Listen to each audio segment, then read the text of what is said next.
Hello, everybody. Okay, so this is another offer writing workshop.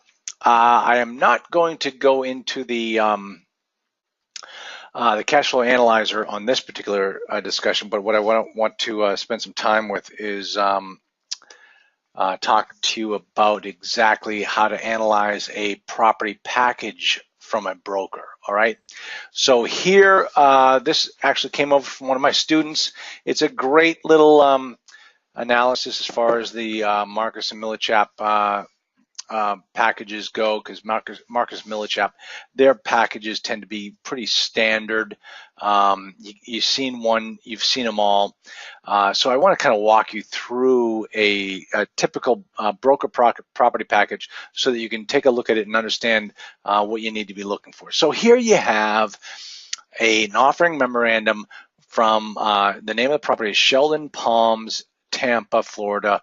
It's a 312 unit apartment rental community located in Tampa, Florida. Now, and note here, it says price to be determined by market. Now, what's happening is this property is probably coming on the market for one of the first few times. And so they don't want to put a price on it because, as you understand from any form of real estate investing you've done, anyone that mentions price first loses. So in this particular case, what we're doing is we're going to try to figure out what's going on this deal. But as I mentioned before, we're not going to do the numbers in this. Now, what we do is we take a look at this particular property and we try to figure out what's going on. Note the two different styles of roof. Okay, they're both pitched, but one is brand new and one looks like it's pretty streaked. So you get some properties that have roofs that will be done, and other properties that roofs will need to be done. That will become your responsibility. Now, remember when I talk about what my particular analysis is as it relates to type of deals that I look for, my elevator speech. This particular property kind of meets my elevator speech. It's based on what I know right now, it's pitched roofs, separate entrances, most likely individually metered, most likely built in the 80s. And it's a nice looking asset. And it also goes to that particular rule that I have where I would only buy a property that I would want to live in. I hate to tell you guys, but this looks pretty nice. I wouldn't mind living in this particular property. So let's keep looking here and keep going through it. There's a confidentiality agreement. Okay, this is obviously their get out of jail free card in the event that the information that the seller provides is not accurate. Don't blame Marcus and Millichap for what these idiots say. Hey, it's not our deal, okay? I wonder how often that particular confidentiality exemption has been tested in court. Now, note here that you're dealing with two particular brokers for Marcus and Millichap, both out of the Tampa office. Typically, what Marcus and Millichap does is they have particular groups within offices, especially in Texas. So you'll have so many different groups within the Marcus Millichap office. And those are the groups that you will be working with directly. Okay, pretty pictures, what we call in the business a sparkling pool. There you have it. I always want to show you that. Executive summary, the table of contents, no big deal. Here's some more pretty pictures, executive summary. Now, price to be determined by market, number of units, 312, 1 to 3 stories. Now, check this out here. And this is something I want you to really focus on is the fact that the ownership is on a fee simple basis. Now, that may not seem like all those great shakes to you, but you have to understand what fee simple means. Fee simple means that you are buying the entire asset. You are buying all of the mineral rights below it, and you're buying all the air rights above it, and you're buying the whole entire asset. And so the fact of the matter is that the only way that you could potentially lose this property is if you don't pay the taxes or the government comes in through eminent domain. And I'm also discounting adverse possession here, but the fact is that you own everything on this property.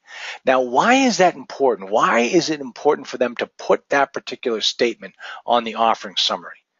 because in different parts of the country, you are not buying fee simple.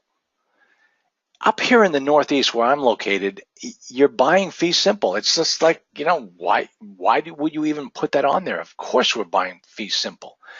And the fact is that in other parts of the country, especially in Texas, in Oklahoma, and Arizona, you may not be buying fee simple. You may be buying fee simple less the mineral rights of the property.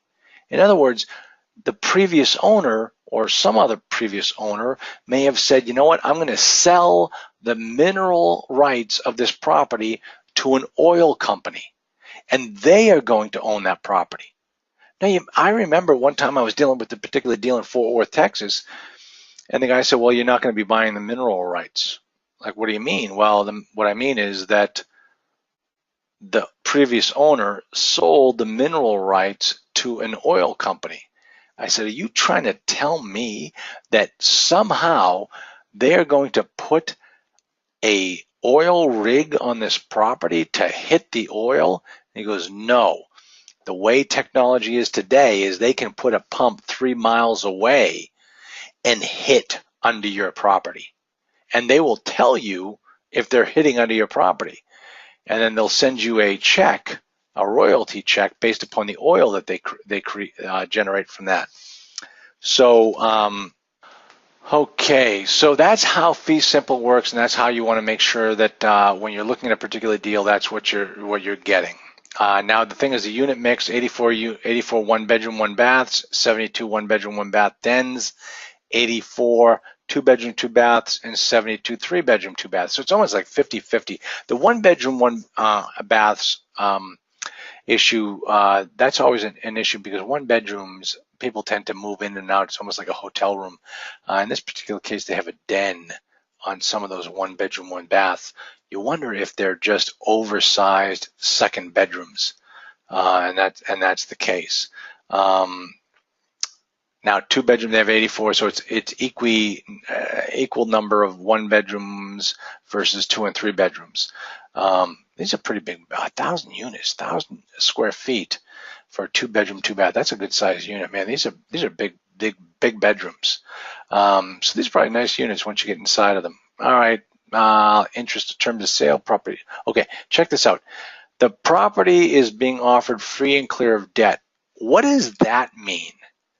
Why is that significant in this discussion? And the answer is, what's the alternative? If it's not free and clear of debt, the alternative is that it is encumbered by debt. Well, why would you buy a property that's encumbered by debt? The only type of property that you're encumbered by is that which you'd have to assume the existing debt.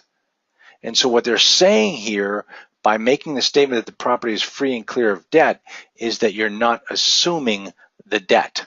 And that's exactly the case in this for this property. It is not an assumption.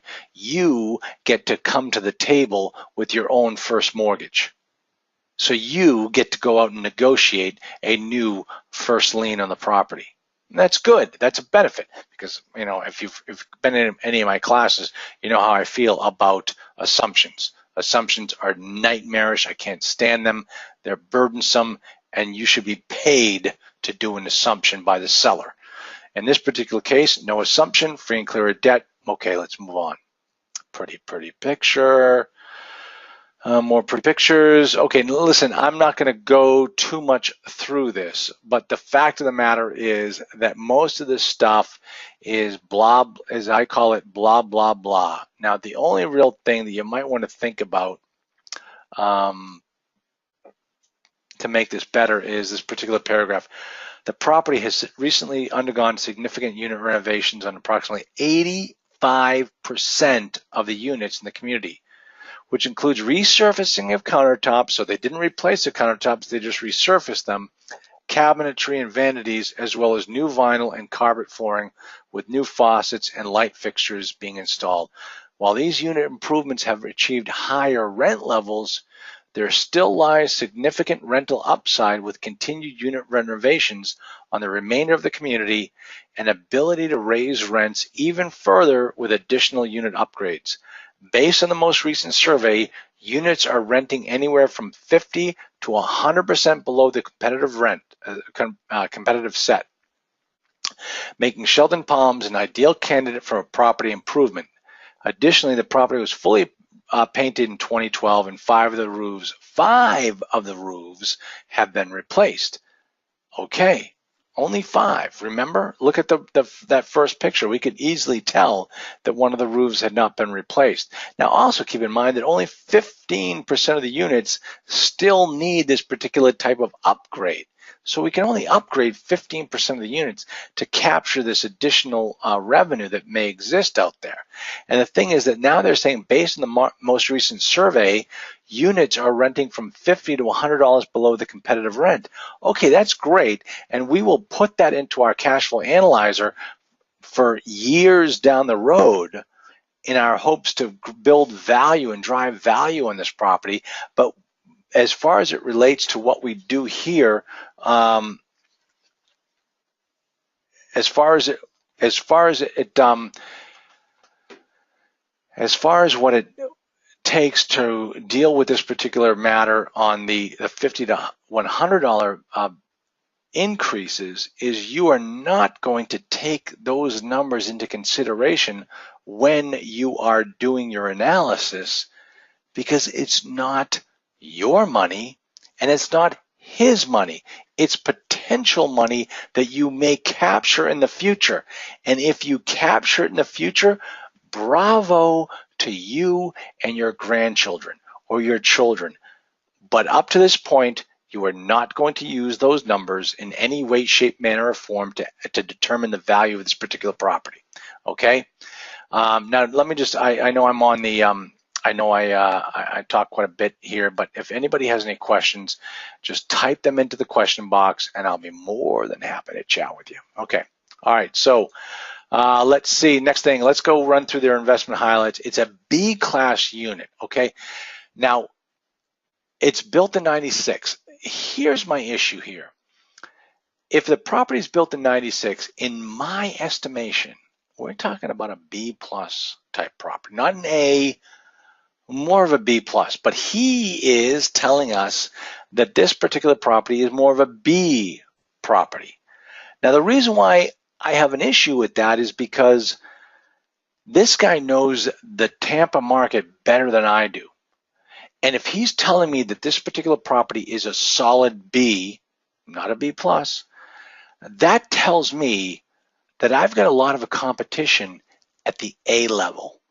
Because the thing that makes an A-class property turn into a B is time and more newer A-class properties. So if they are bringing more A-class properties online in this marketplace, you're starting to see these nice properties move quickly into B. So I am not going to be able to compete against these new A units.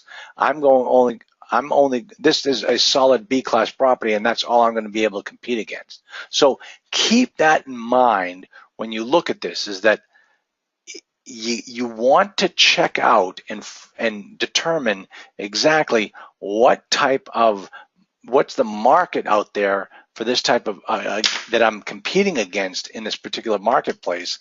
And it sounds to me, based upon the fact that this guy is considering this a solid B-class property from a 96-year built property, is that there's a lot of competition out there at the A level. Okay, that's the way I read that.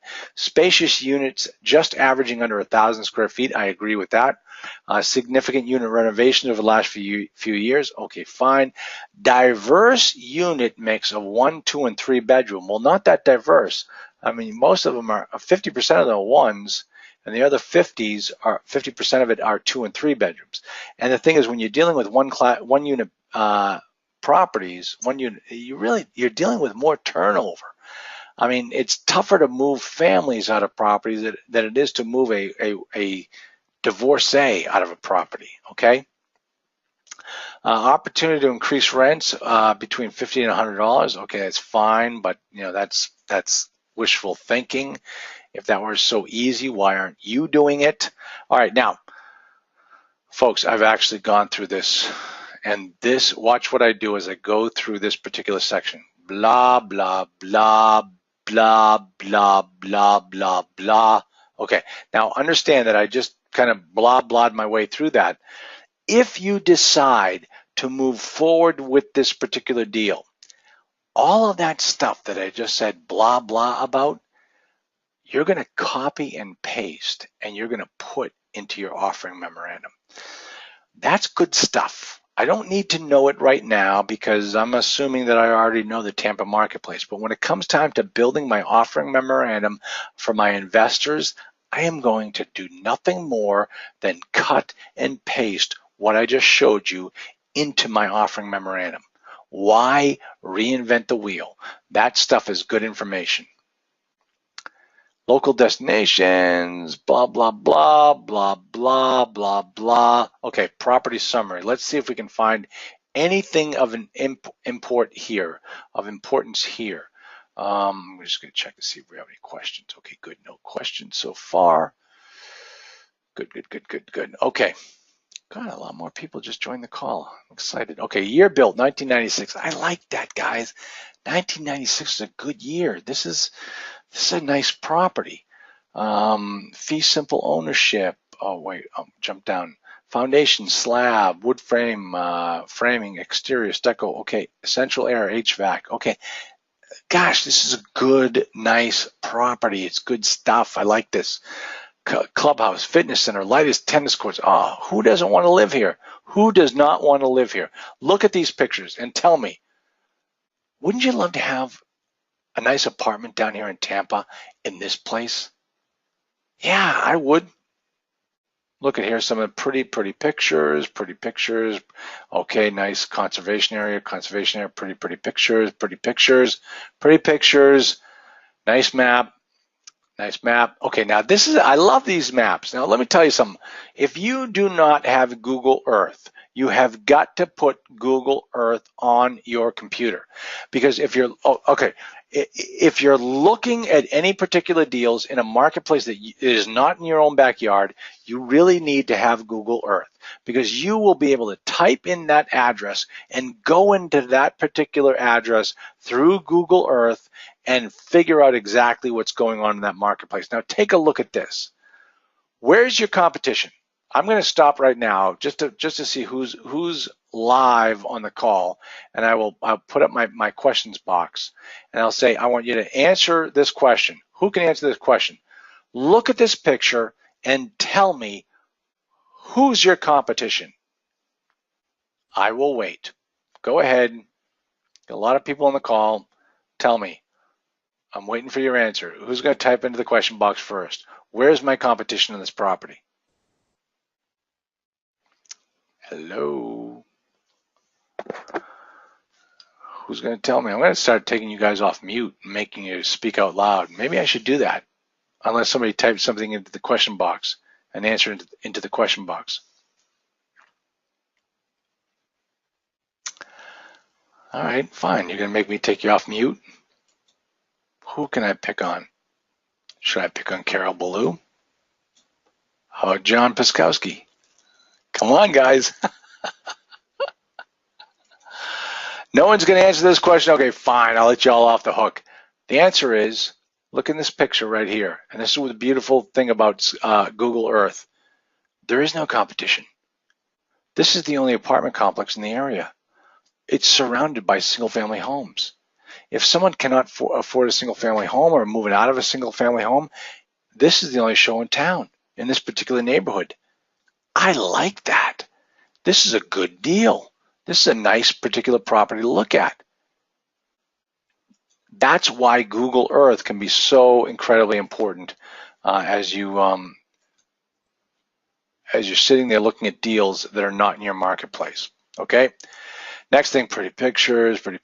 Okay, gosh, they just waste your time so much with these pictures. Okay, now this particular screen, this Marcus and Millichap page is in every single Marcus and Millichap page. Now remember that section in the cash flow analyzer. Let me see if I happen to have one open. As a matter of fact, of course I do. I'm dealing in this all the time. Now remember, this is what you're going to do is you're going to come over here to the income section, and right here into this enter lease description, this is where all that information comes into play. So you got 1 bedroom, 1 bath, 84, 1 bedroom, 1 bath and den, 72, 2 bedroom, 2 bath, 84, 3 bedroom, 2 bath, 72, square footage is right there. Okay, so you use all of this information right here, right here in the income section. You fill in the blanks right here. You put in the square footage right here. You put in the number of units right here, and you put in the market rents right here. Let me show you what I mean by the market rents. If we just do a quick little gross here, I'm going to scroll on over. Check this out. Here's the market rent, $785. Look at what they're averaging for the same unit, $763. So the difference between this $785 and the $783 is the loss to lease. So you're looking here. Remember, if you look at this equation, we're not even taking into consideration any of the physical or economic vacancy. We're looking at the market rents of $916 and what the market rents and what the actual rents of $891 are. So the difference between the two of $3.4 million versus $3.3 million, the difference between the two is your loss to lease. And the thing is that Marcus and Millichap does that for you right here on this particular screen. So that's part of the equation here, is the fact that that's how far off you are. Now, if you remember what I said, if any of you have taken any of my classes, let's take a look at, if we take a 3335040 divided by 348640. Darn it, I did it wrong. Hold on, let me do it again. 3335040 divided by 3428,640. You're looking at about a 2.2% difference between the gross potential, the never land, as I call it, the never land, and what they're actually getting for rents, 2.2. Now, if you think back to any of you taking any of my classes, that's the 2.2 loss to lease. That tells me that this particular person is the person running the property is doing a very good job of running this property, because you're only off by the market rent of 2.2%. If you're off by 10%, this property manager is doing a crappy job of running the property. Let me see. How do you do? Okay, so one particular person has asked the question: how do you get market rents if there is nothing like it in the neighborhood? Okay, let me just do. I'm going to pause the showing of my screen. I'm going to try to do, and the reason why I'm taking this offline is because I'm not quite sure I know exactly what the website is. Bear with me here a second. Where are we going? Bear with me. Let me see. I think it's called.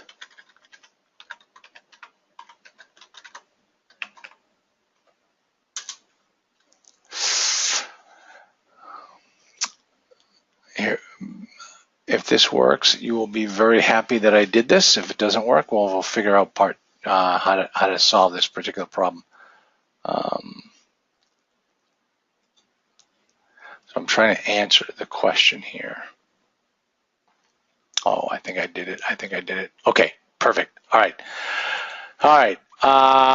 So one of my favorite people in this particular equation is hold on a second. I think somebody on the call just texted me.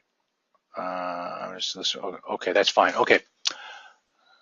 Somebody just told me that they're on the phone, so they can't respond back. So let me just show you something here.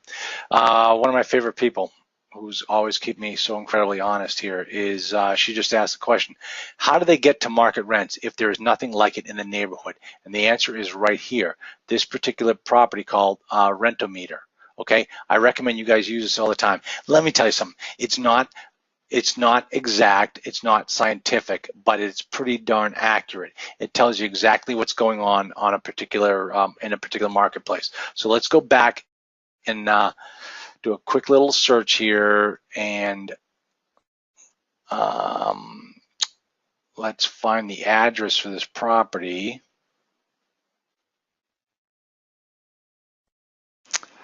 $8802 Brennan Circle, okay? Jump back over here to here, 8802 Brennan Circle.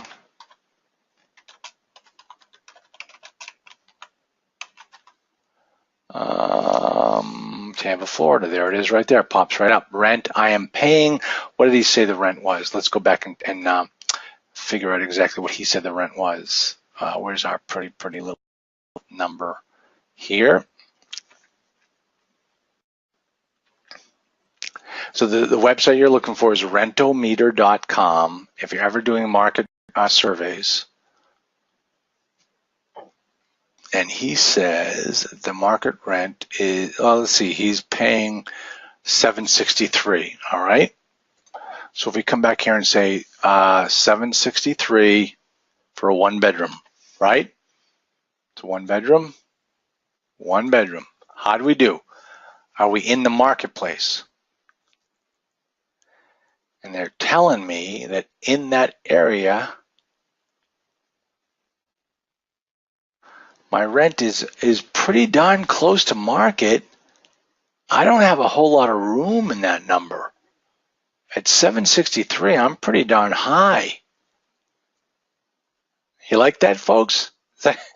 Look at the median rent is $675. The average rent is $667.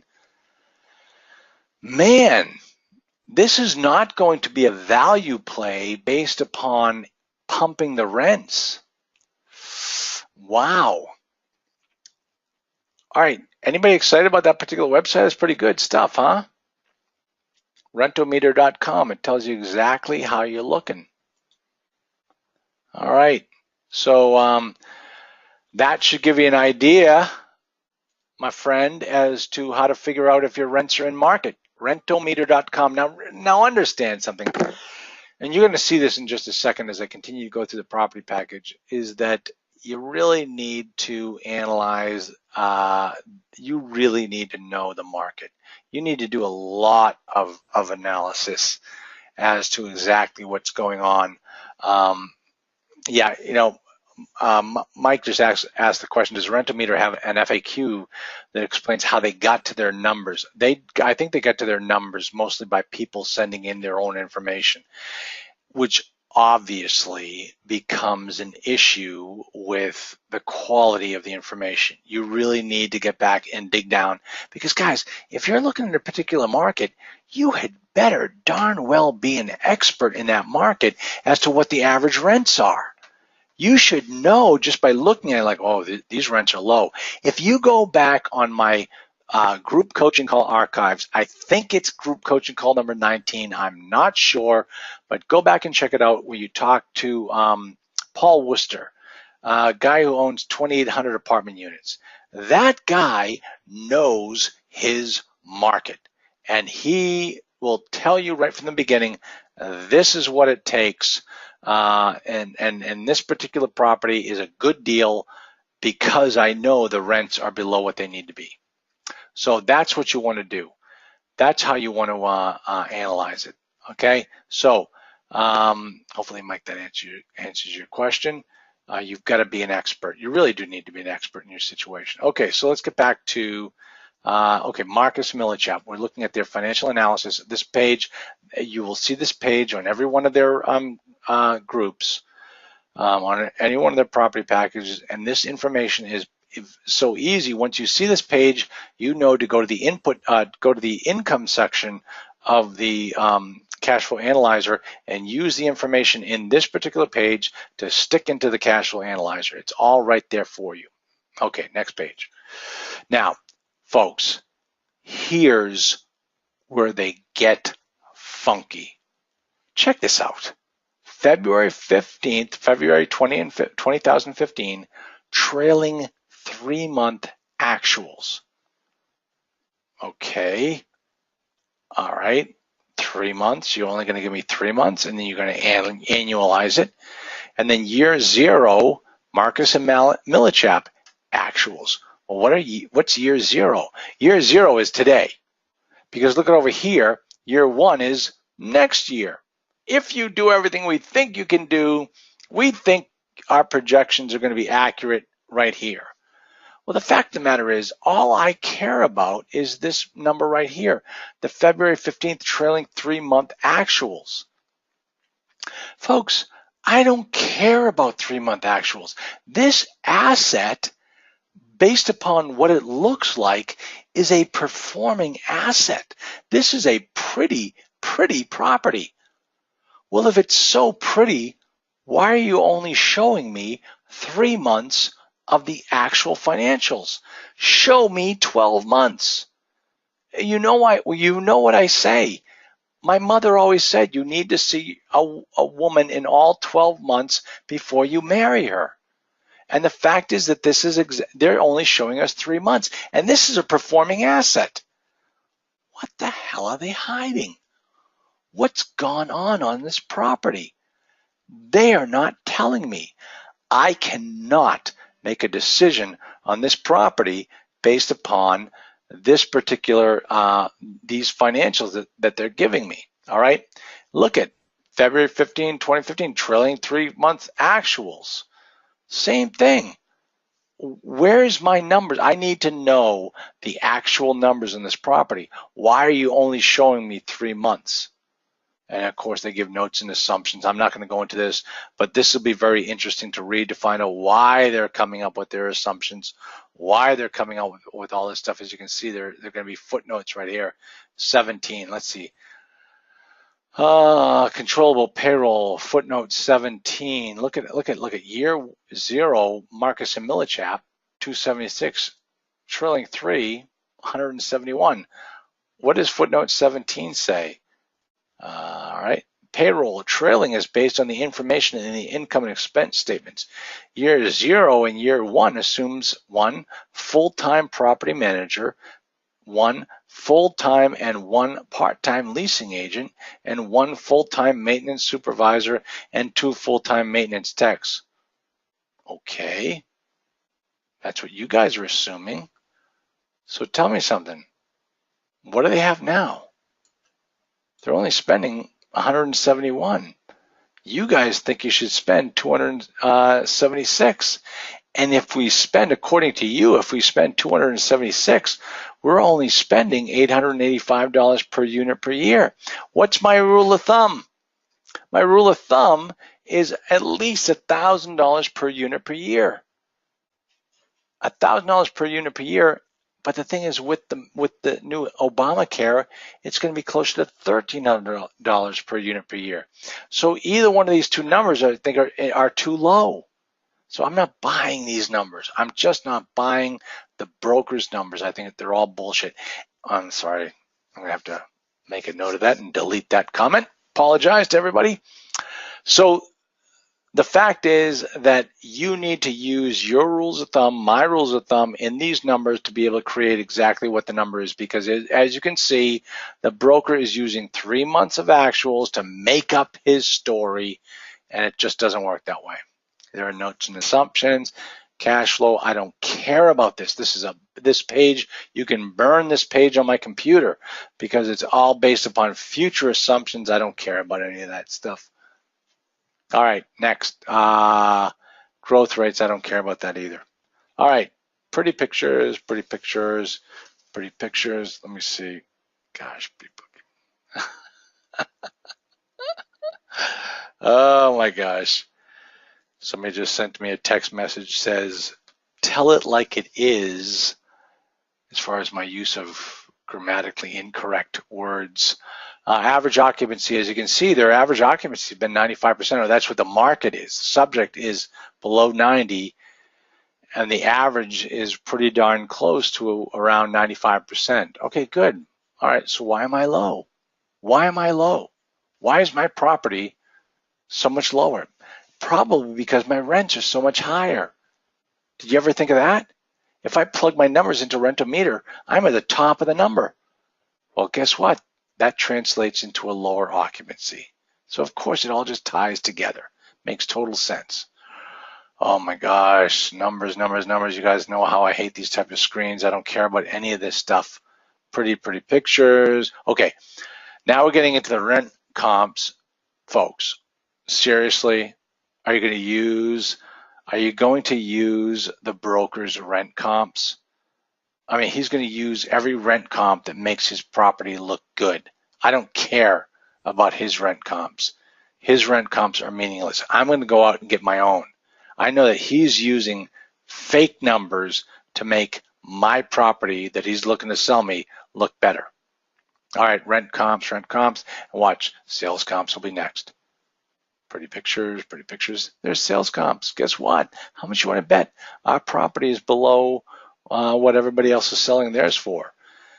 Or they're below what they're showing us as sales comps because it makes their story look good.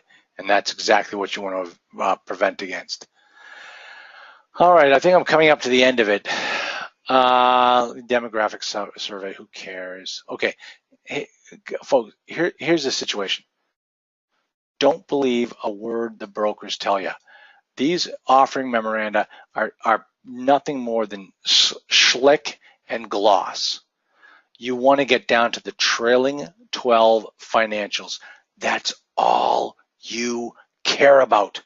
If you come to me and say, hey, Charlie, what do you think about this property package? And you haven't done your analysis on a trailing 12, I'm going to send it right back to you and say, don't waste my time. Get me a trailing 12. Well, the broker says that it's not available.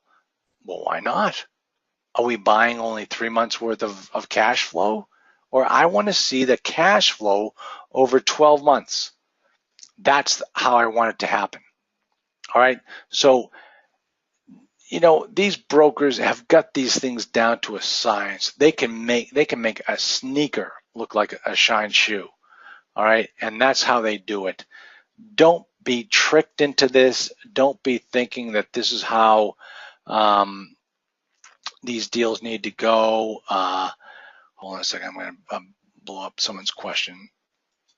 Yes, thanks. Okay. Loss to lease. Why so high? No. Carol, the loss to lease in this particular property is only 2.5%.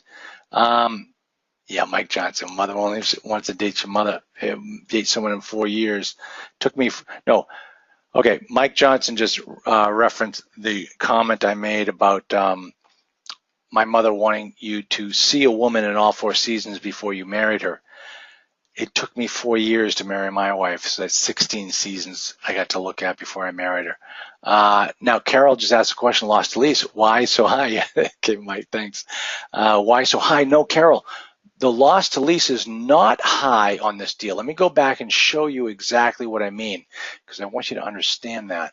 Okay, let me go scroll down here. What you want to do is come down to this particular screen, and I'm going as fast as I can. Let me see here. Let's see. Did I go too far? I may have gone too far. I think I went too far. No, right there. Okay, so Carol, here's the situation. The market rent right here, this column, $916 per unit per year, okay? Per unit per month, $916. That is, according to the broker, that is the market rents of $916. Now, if we come over here to the gross, to the average rent, it's $891.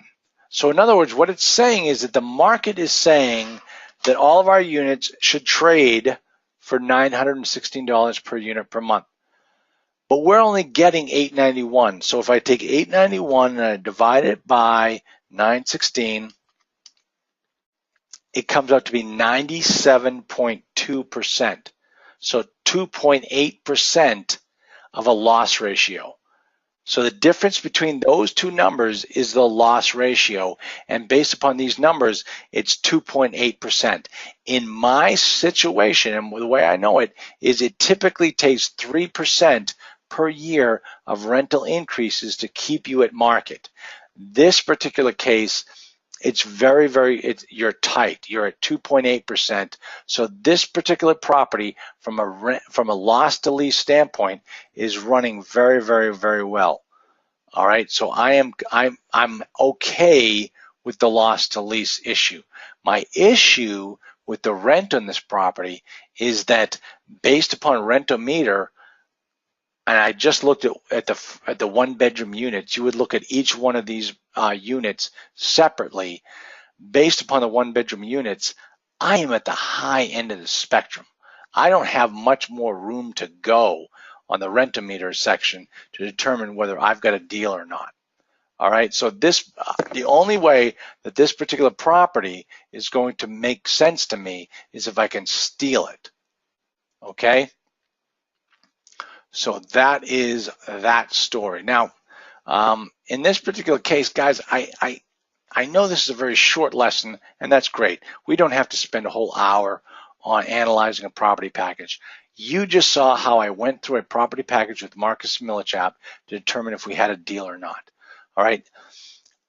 I don't even want to go through a cash flow analyzer with you on this deal, because you saw how those financials looked. Those financials were terrible. I don't want to even bother wasting my time analyzing a deal on a trailing 3-month deal. It's bogus. You cannot go to a bank and ask them to give you a loan on a trailing 3-month financial. All right, so just don't even bother doing it. Just don't waste your time.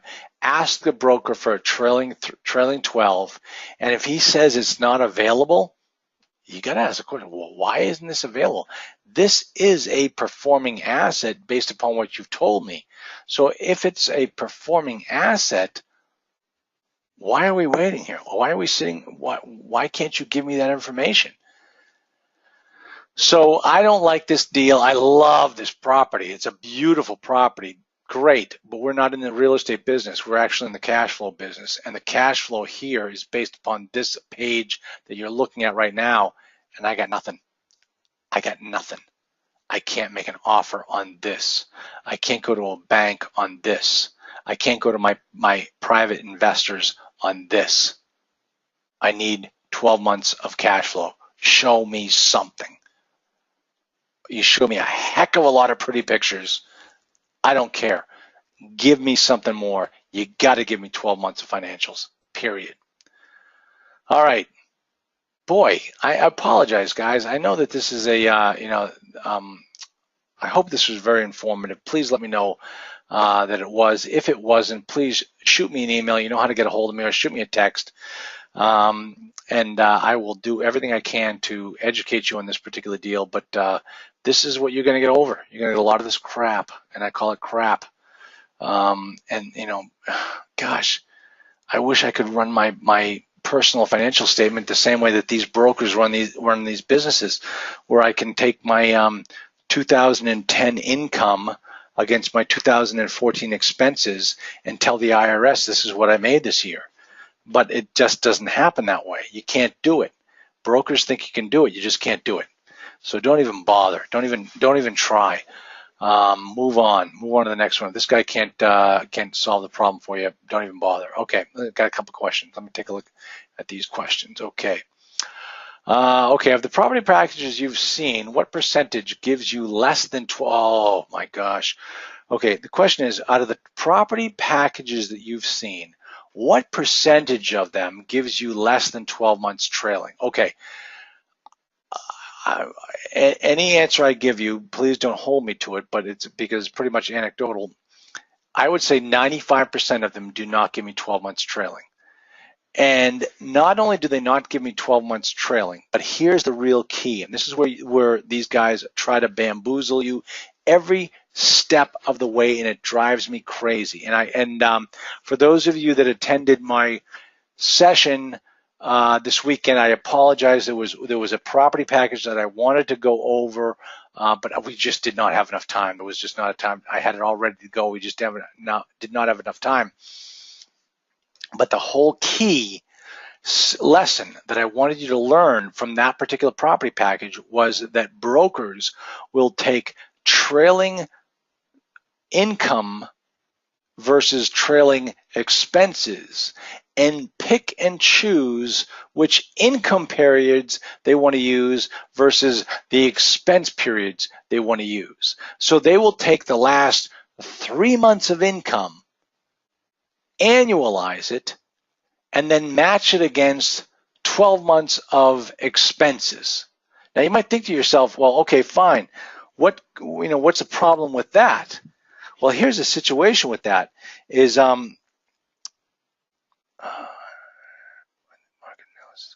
okay.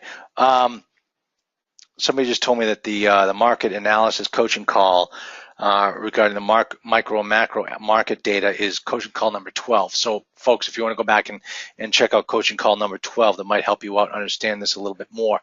But the issue here with when you're taking the income for 3 months and the expenses for 12, why would a broker do that to you? Well, especially when you're dealing with a property that is going through a lease up. That means that 12 months ago there was no one living there, and 12 months later 100% of the units are occupied.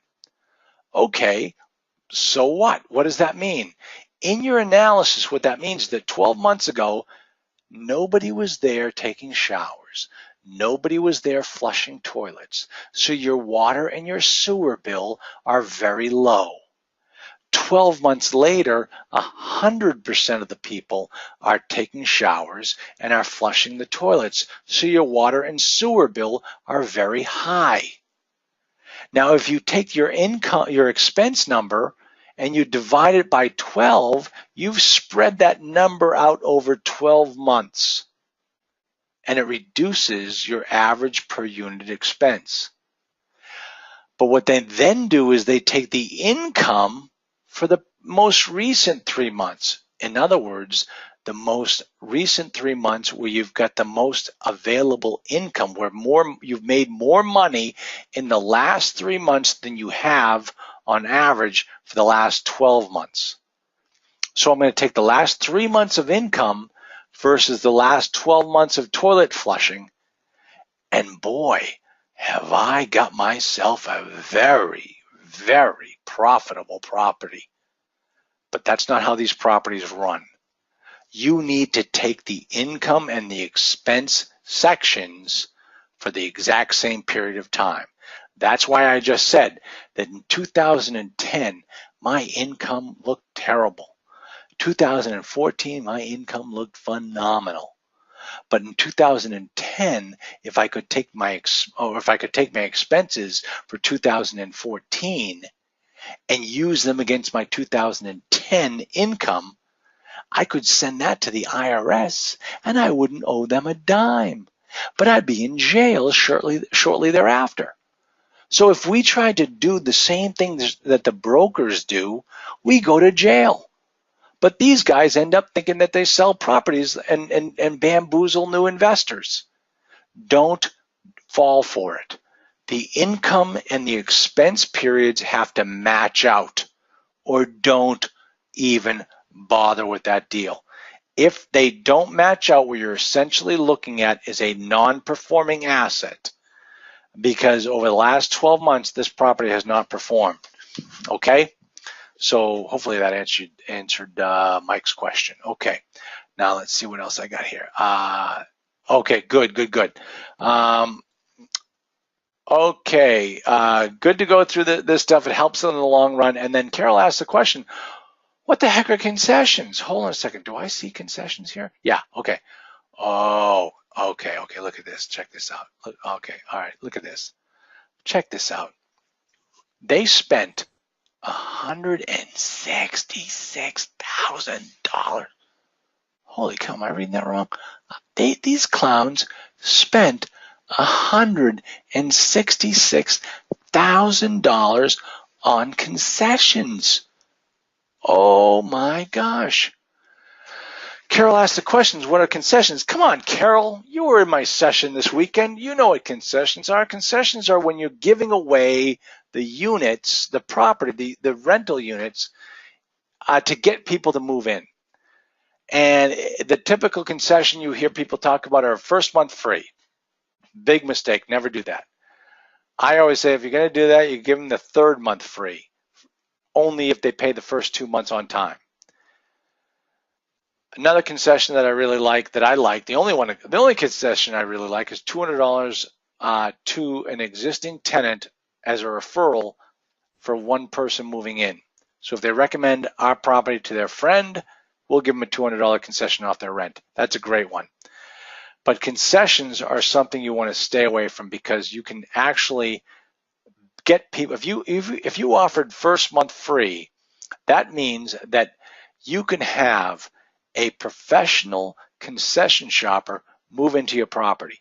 And if they move in, that means they'll move in for 3 months, they won't pay you a dime, and before you know it, they'll skip and they'll go to some other property that's offering the same deal. You can have some people that go for a whole entire year without paying 1 month of rent because they move into these first month free properties. And you don't want to be that person. Every property manager I've ever worked with has told me they hate concessions because it means that they're not able to do their job. They're not able to sell their units to a person. So you want to stay away from concessions.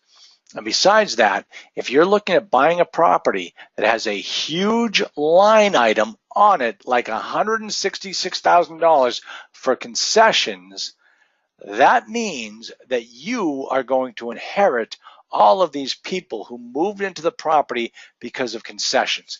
I'm telling you right now, Carol picked up on a very interesting point here. And for me, this explains why you're only seeing a trailing 3 financial, because they had to lease up this property fast because this property was not full. And so they had to lease it up fast, and the only way they were able to lease it up fast was by offering concessions. And those concessions have not burned off, and you're seeing them right here now, and that's ending up costing the property a lot of money, and that's why you're not seeing this property on a 12-month basis, is because if you looked at this property on a 12-month basis, you would see that the income does not translate into a monthly cash flow of consistency. All right, so that's why when you look at $166,000 of concessions, that is a red flag. Thank you, Carol, for bringing that to my attention, because that is a huge problem with this property. That right there, that number is huge.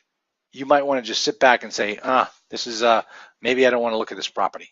You got to get to the bottom of that number. It is a huge problem.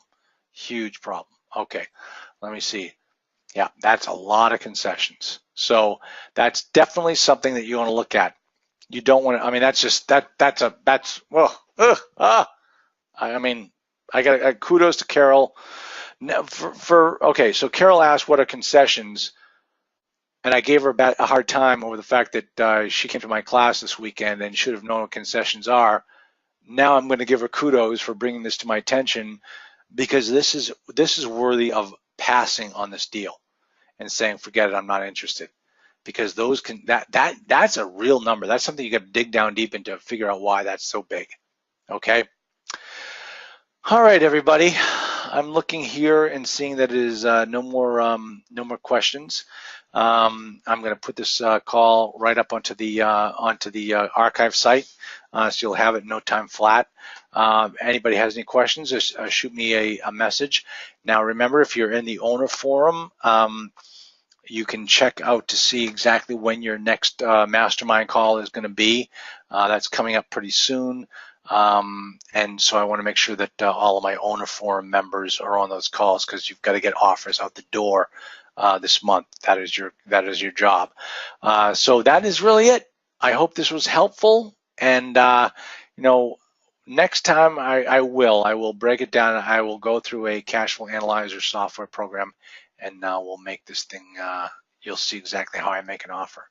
Hopefully this was helpful. Thanks, everybody. I really appreciate your time, and I will talk to everybody whenever you need me to. Just shoot me a text. Thanks, guys. Talk to you soon.